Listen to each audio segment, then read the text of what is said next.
ایسے امام اعظم ابو حنیفہ بیٹھے تھے، ان کے پاس چند مہمان آئے، توجہ رکھنا، ان مہمانوں کو ان نے دودھ منگوایا۔ دودھ اس جیسے آج کل چائے ہے نا، زمانہ بدلا ہے تو دودھ میں ملاوٹ آ گئی ہے، وہ زمانہ خالص تھا تو دودھ بھی خالص ملتے تھے۔ تو ہوٹل میں جا کر بتایا گیا کہ دودھ چاہیے، تو ہوٹل والے نے اپنے شاگرد کو بھیجا، وہ دودھ اس زمانے کے کپوں میں لے کر آیا۔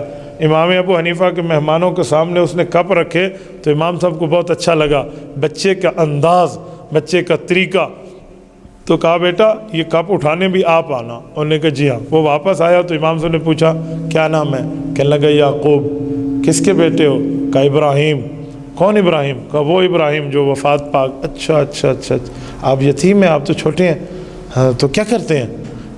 حضرت میں تو اس ہوٹل پہ کام کرتا ہوں، ایک ہفتے کا مجھے ایک یا پتہ نہیں 2 درہم ایک ہفتے کا ملتا ہے، امی کو جا کر دیتا ہوں، ہمارے گھر کا گزر بسر چلتا ہے۔ امام صاحب نے کہا بیٹا ایک کام کرو، آپ کو اللہ نے صلاحیت سے نوازا ہے، ایک وقت آئے گا اللہ آپ کو بہت بڑا رتبہ دیں گے، آپ یہ ہوٹل چھوڑ دو۔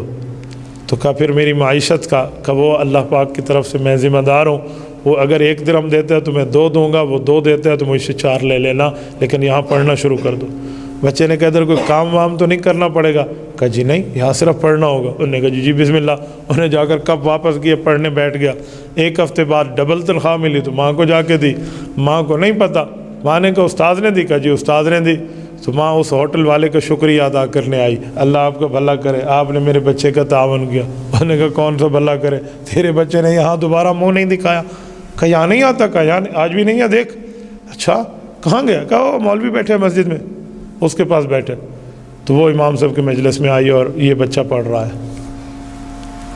کہا یعقوب، کہا ابو استاد سے اجازت لیں، کہ میرے استاد سے بات کرا، کہ میں ان کی والدہ ہوں، آپ نے کون سا ظلم کیا ہے، ہم آپ کو شکریہ تو ادا کرتے ہیں کہ آپ نے 2-4 روپے زیادہ دے دیے، لیکن آپ کب تک دیں گے؟ آپ مولوی ہیں، یہ مولوی بنے گا تو کھائے گا کہاں سے؟ یہ اس زمانے کی بیماری چلی آ رہی ہے، تو میں اپنے بچے کو یہاں نہیں پڑھنے دیتی، آپ اسے نکالو۔ پکڑا اور اس کو جا کے ہوٹل پہ بٹھا دیا۔ امام صاحب کے پھر مہمان آئے تو دوبارہ اسی طرح بچہ آیا تو امام صاحب نے کہا بیٹا بیٹھ جا، تنخواہ کتنی؟ کا جی 3 درہم کا، مجھ سے 5 لے لینا، بیٹھ جا یہاں۔ ایک بار پھر بیٹھ گیا۔ اب کی بار امی کو پتہ چلا تو امی پھر آئی تو امام صاحب نے ماں کو بڑی لجاجت سے کہا کہ آپ میرے لیے قابل احترام ہیں، میری بڑی بہن ہے، میری گزارش مانیں، اس بچے کو یہاں بٹھا دیں۔ تو ماں نے کہا کھائے گا کہاں سے؟ اللہ اکبر، یہ علم حدیث سامنے ہے۔ تو حضرت امام ابو حنیفہ رحمۃ اللہ علیہ نے جملہ فرمایا کہ ایک وقت آئے گا یہ ایسی خوراکیں کھائے گا کہ بادشاہ بھی وہ خوراکیں شاید روزانہ نہ کھائے۔ ماں نے خاموشی اختیار کی اور چلی گئی، لیکن اس کے سامنے منظر نہیں تھا تو اس نے دیکھا نہیں، چلی گئی۔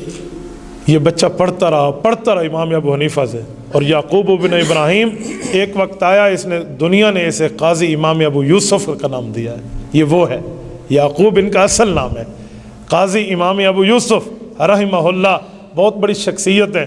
جب یہ بغداد کے قاضی بنے ہارون الرشید کے دور میں، اور قاضی جسے ہم چیف جسٹس کہتے ہیں، عربی میں کہتے ہیں قاضی القضات، پہلے قاضی القضات جو بنے تھے بغداد میں یہ تھے، پوری سلطنت اسلامیہ میں عباسی دور کے یہ پہلے قاضی تھے۔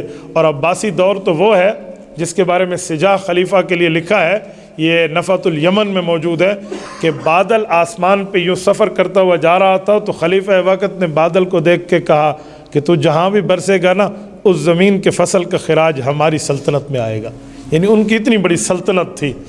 تو یہ اس کے قاضی بنے، تو ان کو روزانہ ایک خوراک پیش ہوتی تھی، وہ کیا تھی؟